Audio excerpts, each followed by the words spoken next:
Hey, this is Phoenix back with another review. I skipped one of these, but today we're talking about Wonder Woman number 5 by Tom King and Daniel Sampere. I will say right off the bat, it is a must read. This series, 5 issues in, has been perfect. This issue in particular, if you're the fans that are like, what about all those other Wonder Girls? Well, they're in this issue, full force. And they'll be in the next issue, most likely, based on how it ends.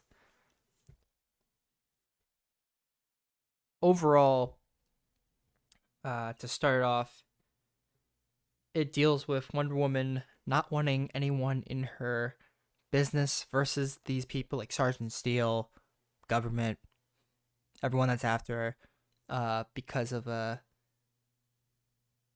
the government against the Amazons and all this war nonsense. it's pretty well one the if you're not a big Tom King fan, but Daniel St. Pierre's art is I said of last year, it's my favorite book so far. It's my favorite artist right now. It's up there certainly, and it's about her with all three of the Wonder, sidekicks. Not even sidekicks actually. They're all they're sidekick adjacent, but they're never actually her sidekick.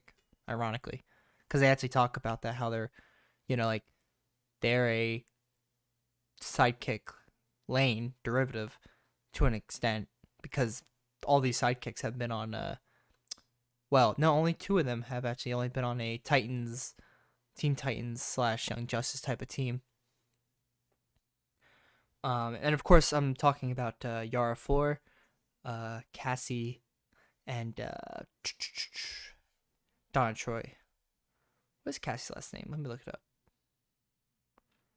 If I can, Sandsmark. That's what it was. Um, yeah, I guess Donna Troy only goes by Donna Troy right now. I'm using League of Comic Geeks to look over characters and stuff. Yeah, I guess they're both Wonder Girls, Cassie and Yara, in their own right, and they go about going against Diana in their own way.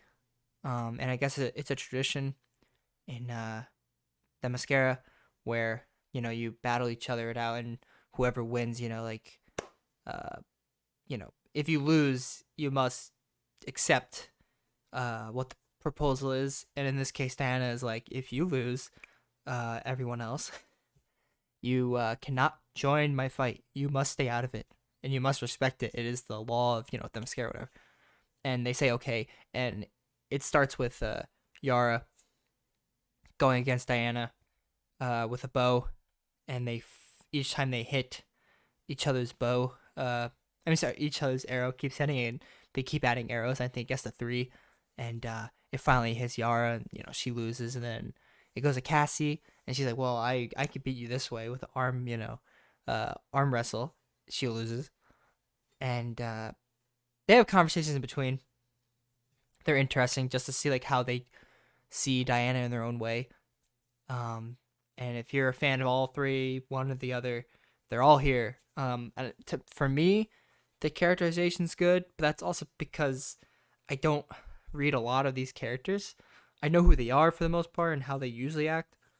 But if the characterization is off, I'm not gonna care too much, honestly, because the whole after all, the book is mainly just Wonder Woman, of course, with sidekicks and side roles and cameos and things like that. But I care about his Tom King's interpretation of Wonder Woman, and being my first ever Wonder Woman title I'm actually reading, it's been pretty good. And lastly, though, Donna Troy goes against her in her own way, which is basically playing injustice. And she's like, "Well, my way of fighting in the real world, because she technically, she grew up Amazonian, but and technically Donna Troy's like an actual sister, to Diana. Depending on the continuity, it's like she is Diana or whatever. She, and they play Injustice, which is really fun, and Diana takes a sec to understand the moves finally, and she like she does like a deep dive of like Batman and Superman while playing Injustice, like talking about them in a weird, interesting way. Instead of talking to them, she uses them and talks about their, them together as a trinity and stuff like that. She wins basically at the end of it. And while this is going on, Sergeant Steel is going out there, I guess under the orders of the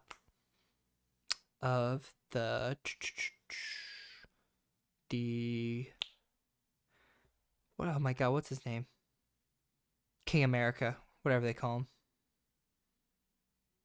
I'm really why is it not on? Yeah, it's weird.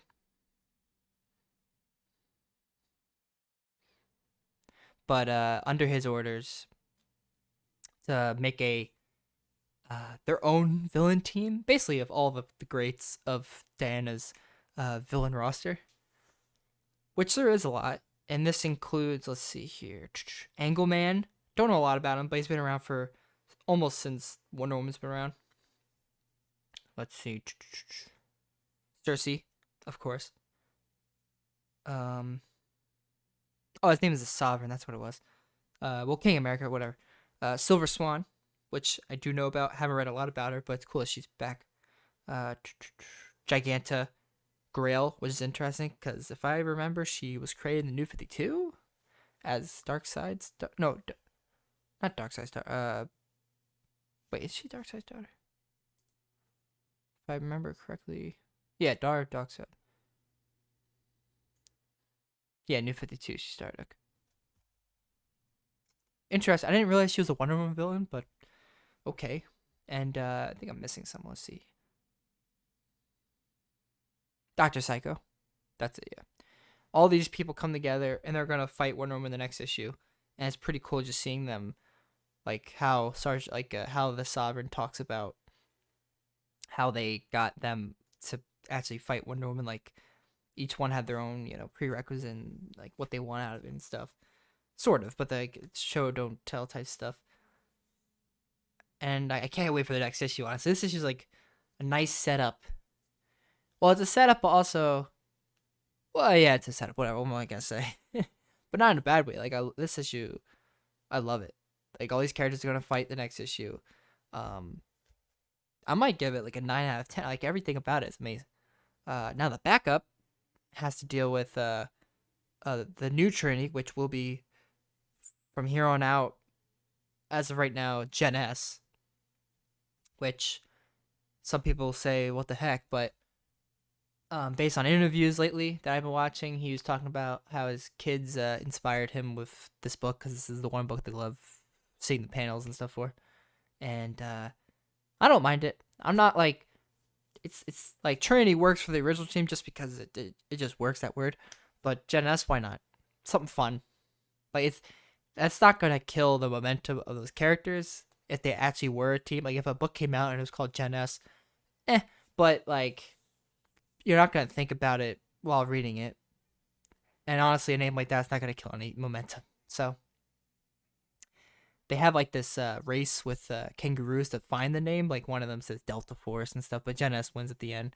I think she's like 20 or no, she's older because Damien's Batman in this one, and Sean is Superman still, but I think he's the main Superman at this point. I guess I don't know what really happened. We don't know this future, this timeline, if it's the real one or not.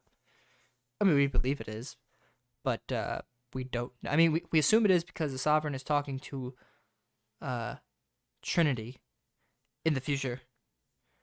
So you would assume that means it's talking about the main continuity of what you're seeing.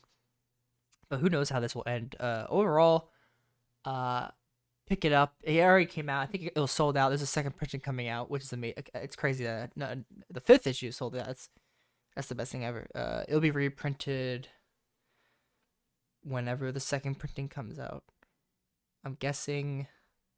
Oh, as of right here, February 20th. If you haven't got your hands on it, there will be a second printing, or it could still be out there. You never know, depending on your local comic book shop, your LCS. But yeah, I mean, I love this issue, and I hope you did as well. Let me know in the comments what you think of this whole story. I would love to know. See ya.